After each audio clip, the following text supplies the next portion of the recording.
Been there, done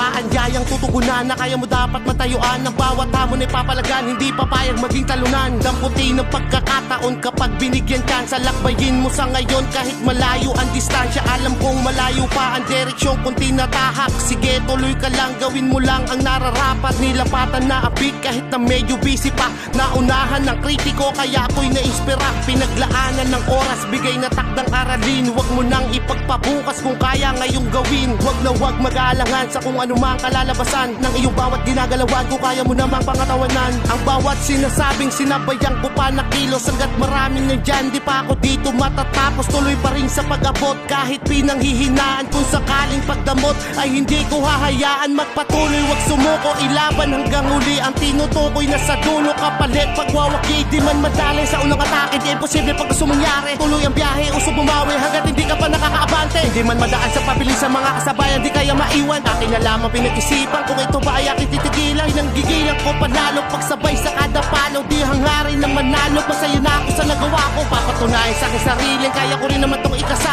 Pakinggan mo ng maigi, pagpatok ng likha kung musika. Kaya ko pa rin namang sumabay, anumang hamon kanyang ibigay. Hindi titigil sa pag-iingay, para mag-aaral na pasaway. Di masama na magangad, na pakinggan ng karamihan. Masama ay nagangad, pero di kinikilusan. Pakita mo dapat huwag ka paawat, dapat na itodo mo. Pangarap ay yakap, ipitan hawak lagi sa mikropono. Di man binalak dahil sa alak, kaya na itono ko. Apat na binanat ka sa saking idolo. Di papaawat, magpakalat ng tula kung binuo. Ako'y kakalap at nahanap ng bagong estilo ko. Hanggang mag-iisa na rin sa mga tinitingala. Aabutin pangarap at di aasa sa himala. Hindi papayag na ang pagod mauwi lang sa wala. Dahil hindi ko to pinasok para lang walang mapala. Lalakbayin anumang layo kahit pa nakayapak. Kakakyatin ko ang tugat, gamit lang ang pagrarap. Ako ay Rizaleño na sumasaludo sa yuglak. Ikaw ang siyang inspirasyon ko lagi sa pagsusulat. Salamat.